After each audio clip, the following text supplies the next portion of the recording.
Well, that was a little easier than I thought it was going to be. Here's the deal. I'm playing the video on this monitor here, for those of you in the video audience. And it's just a browser. It's a Chrome browser. And it had a bunch of tabs open. And the video that was playing from the press conference, now from the interview, was starting to play over again. But I couldn't see it because the tab was hidden. So I made that go away. I don't know exactly what the problem was with the press conference, but I'm re-rendering that over in the editing system. It's way over there. It's re-rendering. It may be ready to play, and I'll tack it on to the end of this last section if it's ready to play, just to have it there. I'd like you to be able to watch it or listen to it. So anyway, meanwhile, we were back at the legislature and at the Senate, and I was going to, like I say, do a little bit of civics here. That sounds better. So we saw the House chamber in the last episode. This is the Senate chamber. There's not as many desks, but the layout is similar. The gallery is up a floor above the Senate floor. Nobody there right now. This is what the desks look like. Senators each have their own microphones. They've also got the same tote board for recording votes and the same chandeliers that blocked my view of the whole board from my vantage point in the middle of the gallery.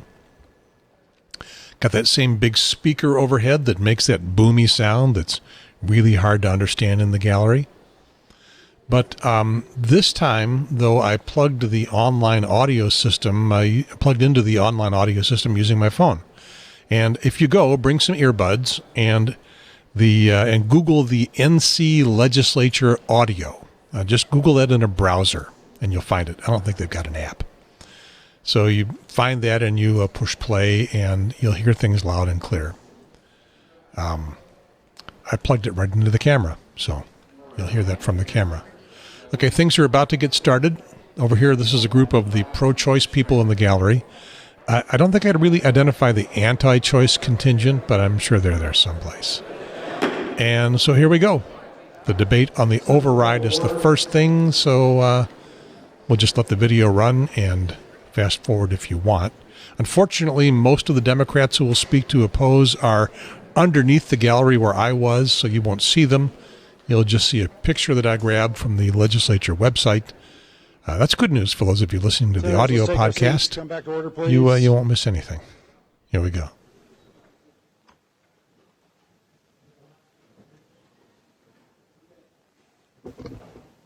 Senators, we're going to go right back to the calendar for this evening.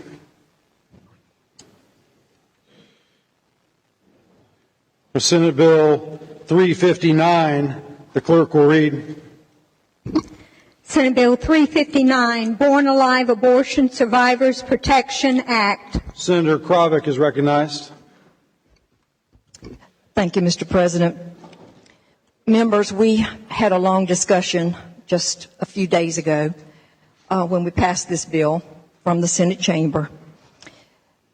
And I want to reiterate again, this bill is nothing except requiring care for a newborn child. Separate from its mother, born alive, breathing, heart beating, simply says that child should be given medical care like any other human being.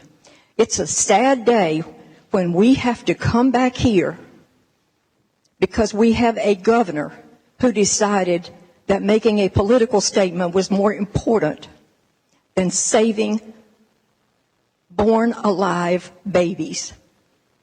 His veto message said that the laws were already in place to protect newborn babies, and this bill is unnecessary. That is completely disingenuous. Our nonpartisan staff here at the General Assembly, who I think is the best in the country, all agree that we do not have laws to protect those infants. This bill was necessary to do that. And I think it's a very sad day. Mr. President, I move that Senate Bill 359, the Born Alive Abortion Survivors Protection Act, become law, notwithstanding the objections of the governor. Is there any further discussion or debate? Senator Chaudhary, for what purpose do you rise? Thank you, Mr. President. I wanted to see if Senator McKissick would yield for a series of questions related to the bill. Senator McKissick, do you yield for question? Yes, I do. Senator McKissick, according to state law, what is the penalty if a child born alive dies as a result of injuries inflicted prior to the child being born alive? It would be either a Class A or a Class B felony. Follow up, Mr. President. Senator McKissick, do you yield for a follow-up? I do. And Senator McKissick, according to current state law, what is the penalty of the murder for the murder of a person of any age outside of the womb? It would also be a Class A or a Class B felony. Follow up, Mr. President. Senator McKissick, do you yield for a follow-up? I do. Senator McKissick, what is the sentencing for a Class A or Class B felony? Sentencing would be 25 years to life in prison. Follow up, Mr. President. Senator McKissick, do you yield for a follow-up? Yes, I do. Senator McKissick, what is the recommended penalty in this bill, Senate Bill 359, for the kind of heinous act that our colleagues are suggesting? Well, in reviewing the bill on page 2, it would define it as a Class D felony. Follow up, Mr. President. Senator McKissick, do you yield for a follow-up? I do. And what is the sentencing for a Class D felony? That would actually be only 3 to 13 years. It's less punitive than existing law. Follow up, Mr. President. Senator McKissick, do you yield? I do. And so what this bill does is create a new reduced sentence for the kind of infanticide, correct? That would be correct, Senator. Thank you, Mr. President. Do we have any further discussion or debate? Senator Kravic, for what purpose do you rise? I'd like to ask Senator McKissick a question. Senator McKissick, do you yield for a question? I do. Senator McKissick, I believe you were in the committee when we were discussing this very statute with staff that you're referring to. And if I recall, and if I'm not accurate, please let me know, I believe you were referring to a statute where if a baby is killed while the mother is pregnant, or if that baby dies after it's born due to the injuries received while that mother was pregnant. Is that not what you're referring to? We discussed it in committee. Is that not the same statute you're referring to? Well, there are several statutes which are out there. This infanticide would be one if a person was pregnant and for some reason a person was seriously injured by another and the infant was born alive under those circumstances and there was an untimely death. That is infanticide. Now, if there's actually just a infant that might be born as a result of a attempted abortion, then there you have a murder type of charge, and there are different classifications of murder. Mm-hmm. Follow-up? Senator McKissick, do you yield for follow-up? Sure. I believe you are referring to the same statute. It did not cover abortion. I believe our staff discussed that in the committee where you were present. Do you recall us talking about that, how this was necessary because it wasn't covered? That was only when a woman was intentionally injured while she was pregnant and the baby died after birth as a result of that injury. That's the statute that you are referring to. My recollections are different, Senator. My recollections are that, in fact, when I raised the question in committee, is if we had existing laws that would deal with the potential untimely birth of a child as a result of an attempted abortion, their response was that would classify as murder if it occurred, and there were existing laws that addressed it. Now, that's my recollections as to what staff said at that time. Senator McKissick, do you yield for a follow-up? I do. Senator McKissick, then if that is the case, then what is the harm in this bill? Why have you fought so desperately against it, you and your party, practically unanimously? Why the big deal? We're talking about saving an infant that is born alive. If we already have laws to cover it that are harsher, then you should be delighted at this. If I may speak on the bill. You have the floor, Senator McKissick. I think the problem is there are existing laws today that exist that prohibit the very conduct that this bill attempts to somehow criminalize. You have infanticide. It exists as a matter of law.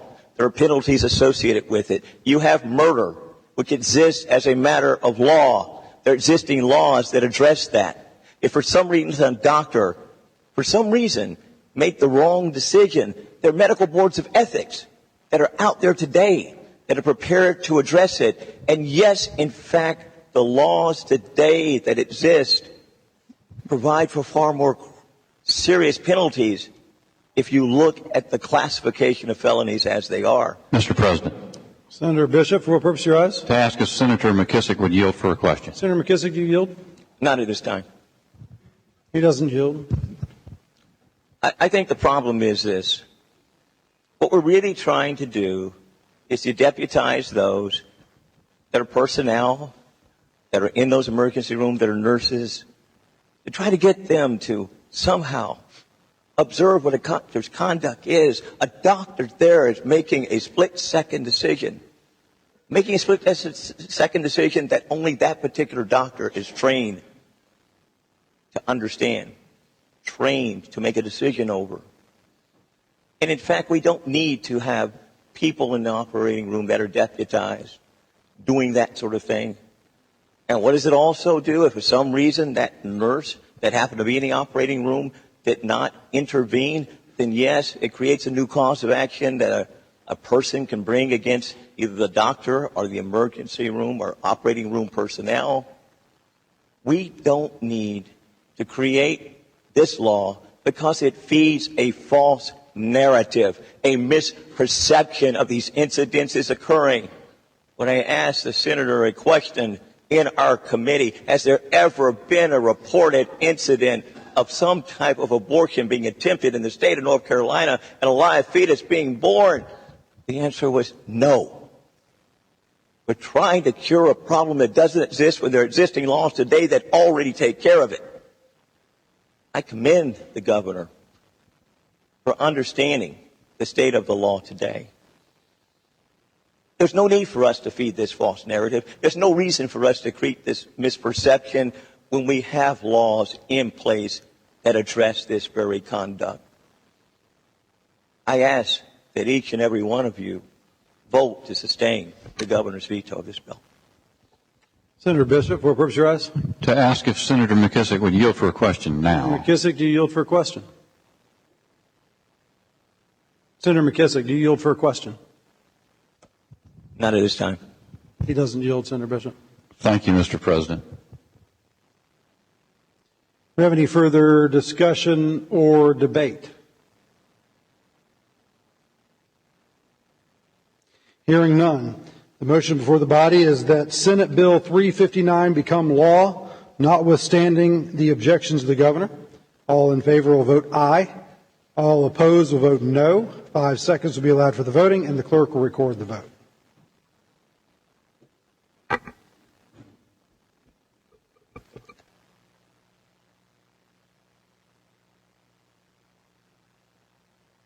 Horner, aye.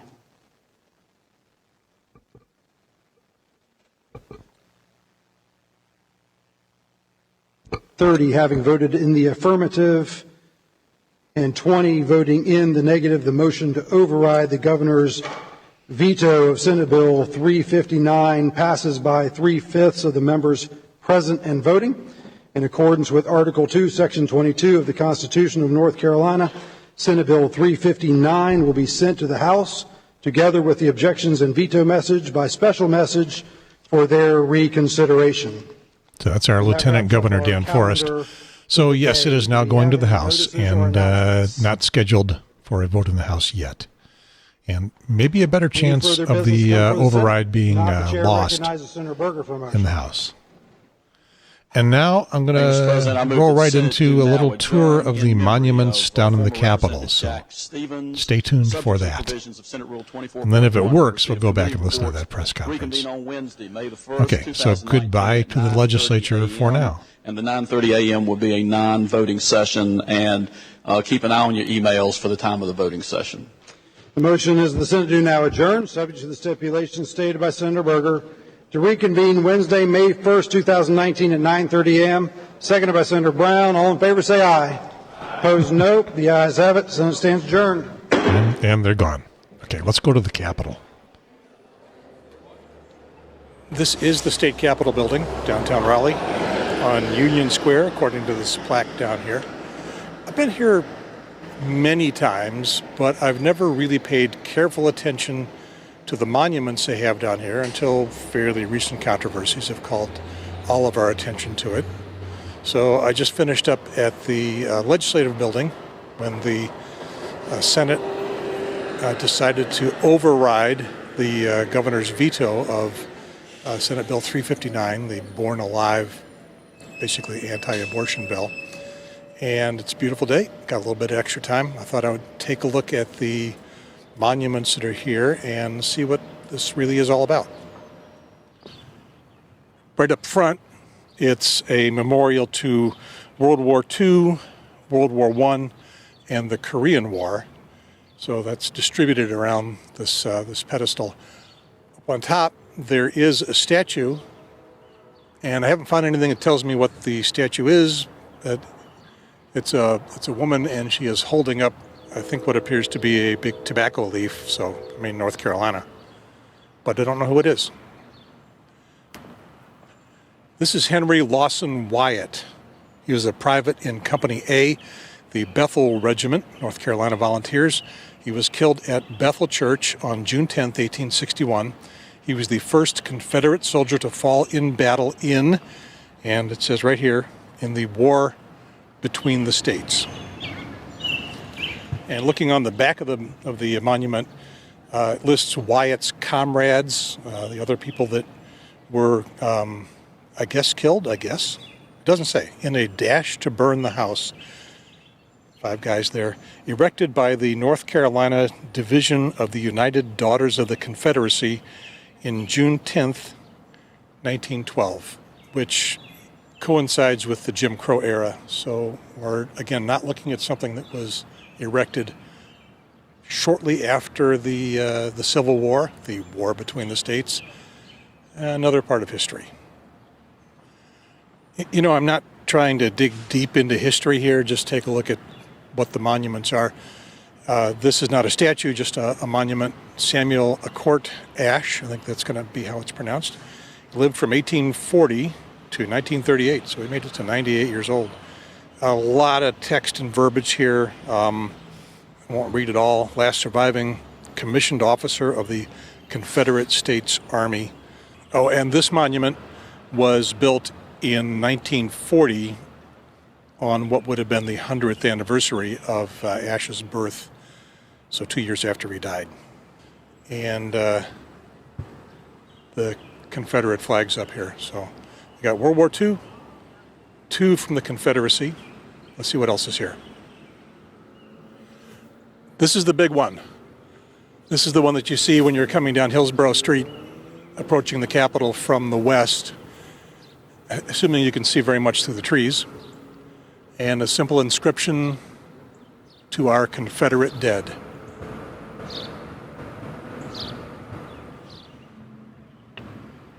Here we've got Worth Bagley, an ensign in the United States Navy, the first fallen in the Spanish-American War in 1898. And there's no inscription on this piece of heavy artillery, but I'm guessing it is contemporaneous to that battle. This is the one where Enzo and Jody got themselves in trouble. The monument to the North Carolina Women of the Confederacy. It was erected in 1914, so again, not immediately following the Civil War, the war between the states, but in the Jim Crow era. It's got a woman dressed, I guess, as one would be in the 1850s. Next to her is a young man, clearly too young to be a soldier, although I don't know, and he's holding a sword. And the woman is holding a large book. There's no inscription on it. I'm going to guess intended to represent a Bible. And if I was being really snarky about this monument and most of the others from the Confederacy, I would say that she's got a very bronze complexion, so I don't know what the African Americans are complaining about. Hey, buddy. Charles Brantley Aycock, 50th governor of North Carolina, 1901 to 1905. Interesting inscriptions here, and I had to look things up after a bit. I would have all of our people believe in their power to accomplish as much as can be done anywhere on earth by any people. And over on this side, the equal right of every child born on earth to have the opportunity to burgeon out all there is within him. So reading that, I had to do just a little bit of history. So from Wikipedia, is that what this is from? I think 50th governor of North Carolina. Started his career as a lawyer and teacher, became active in the Democratic Party during the party's Solid South period, and was a strong proponent of white supremacy campaigns of that period. So the equal right of every child born on earth? I don't know. Charles? He's not talking. This statue has no inscription on it, but I think I recognize that guy. Wait a minute, do I have a quarter?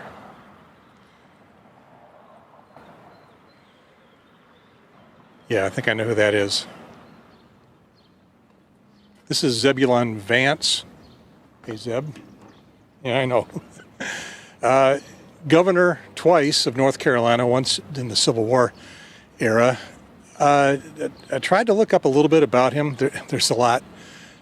He's a complicated guy. I mean, yeah, Confederate. After that, not so sure. You look him up yourself. It's getting dark. Indeed, as we are rapidly losing our sunlight. A trio of presidents from North Carolina. Polk, 1845 to 1849. Jackson, Andrew Jackson, 1829 to 1837. And Andrew Johnson from right here in Wake County, 1865 to 1869. It's kind of hard to read that. 1869. We've had some presidents. This is the Vietnam War Memorial, and it's the last one in our tour around the Capitol building of memorials. And I think it's the first one that has any African American faces in it. I think those two guys are. This guy is not. If you were an African American, a progressive white American, just about anybody else with fairly progressive values, this tour might give you something to think about. It's 2019, been around this country for a long time, and my snarky comments about the bronze hue of the Women of the Confederacy Monument notwithstanding, things haven't changed that much here on the North Carolina Capitol grounds.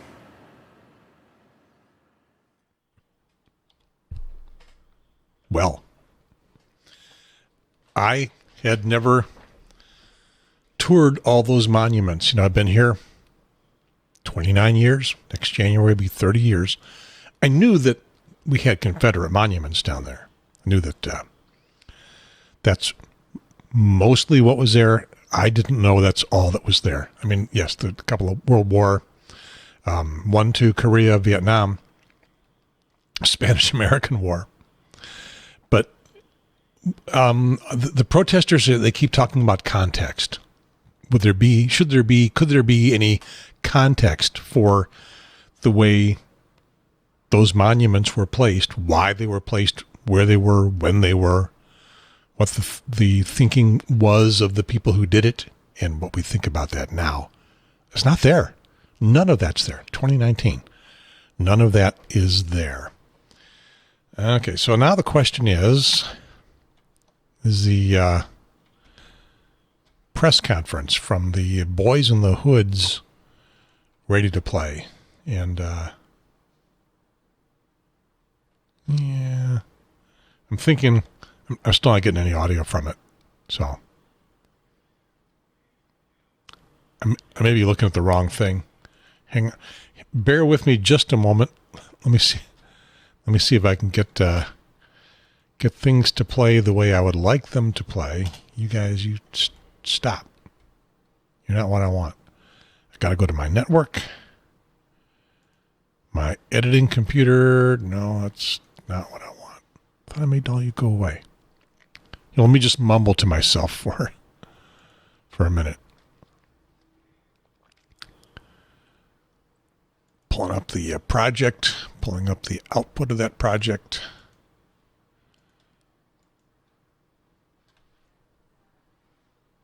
Nope, still screwed up. So sorry, guys, I can't play you your press conference, but I think we got what I was looking for from the interview anyway. Okay, so that is going to be it for this episode. I can use it, guys, as a background, though. This episode of the Triangle Talk Show, it is episode 58. We're activists. Some of us more than others. May 2nd, 2019. Boyz and the Hoodz. And a little bit from the North Carolina Senate. I am Gary Pierce. This guy. What could possibly go wrong? Over and out.